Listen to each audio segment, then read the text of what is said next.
Hey everybody, Nick Espinoza, your chief security fanatic here, and today we are talking about computer fraud because we have some very interesting stats coming in from Scotland that are basically a microcosm of I think what the rest of the world is seeing, sometimes worse, sometimes less, but this is very important. Now this is coming from the BBC, who did some good reporting on this, but according to the Scottish Crime and Justice Survey, 1 in 5 adults who use the internet said that they have experienced cyber fraud or computer misuse. Now, here are some of the interesting results that this survey had. The most common problem encountered was having a device infected by a virus. The next one is having someone access online accounts for fraudulent purposes, and that obviously is another huge issue there. Another one is having bank account or credit card details stolen online, which actually is one of the most common ways that a computer is misused, especially if somebody gains remote access.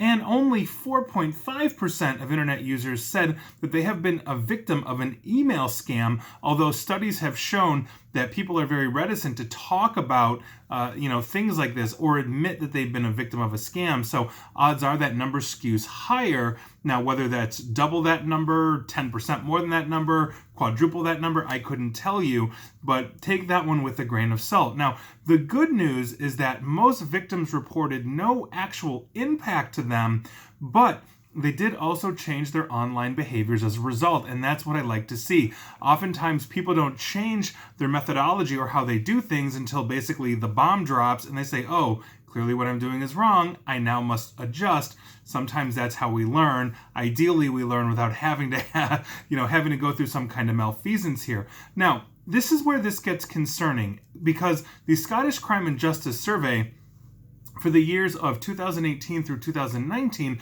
found that the majority of victims did not actually report the incident to the police. And that's why I'm actually doing this video here, because we're going to be talking about that. Now, this was particularly true in cases like scam phone calls. We've all got those where, at least here in the United States, they say, hey, the IRS, the Internal Revenue Service, the tax man, if you will, wants money from you, and they try to scam you out of that. There's also a million other scams, but that's a big one here in the United States, and I'm sure whatever the IRS is in Scotland, they're probably doing the same thing there. But they're also not reporting when they get infections. So if you get ransomed out and all of that, you're typically not calling the police, to deal with that. And so that is obviously, a very serious issue. And I will get to that soon.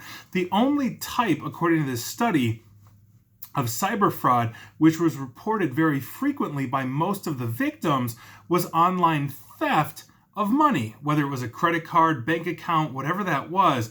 That tends to get the police involved. Now, obviously, this is a concern. Now, I don't care where you live, because most police, regardless of where you live, are rather ill-equipped, especially the local police, are ill-equipped to handle pretty much anything like this. Cyber anything is a very difficult thing for local law enforcement to deal with, but we actually need to know and start tracking these types of behaviors online. The more we are able to track, the more accurately we can actually get basically more information and telemetry to try to track these people down, or at least spot patterns of attack that we can then harden our own systems against. This is everything from the internet service providers that supply the lines to the end users to law enforcement itself. The more we are basically divulging, hey, I got an infection and here we go, that's, I think, rather an important thing. And I think it's true, especially when we look at something like the coronavirus pandemic,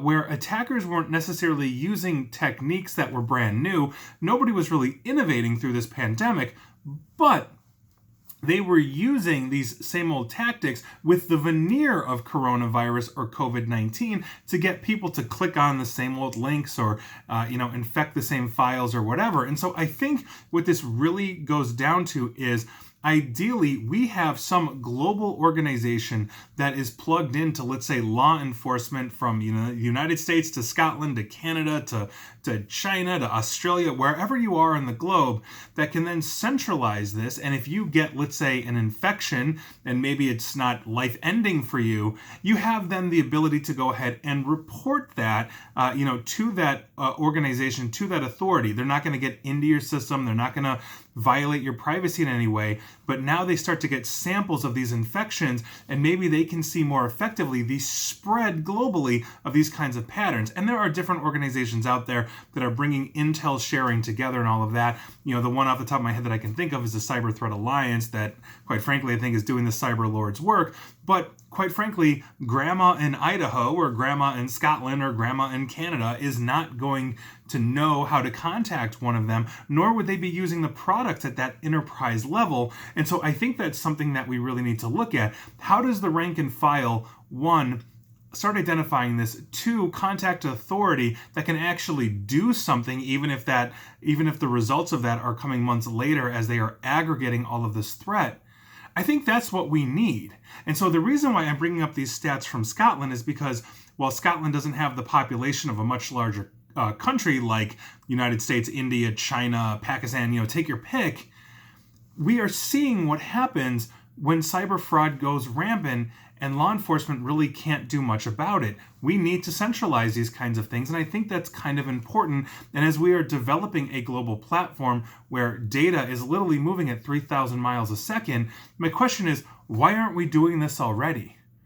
Why has this ball been dropped in some way, shape, or form? And if there is an outfit out there, and I know there's Interpol and some others, but nobody's getting a handle on it to get the grandmas in Idaho, if you will, that are going to go ahead and start reporting this because they've got an easy button to click that will grab, let's say, that threat and move it somewhere, or a phone number that they can call if they're not that tech savvy to say, this is what happened, and now we start tracking these people more effectively.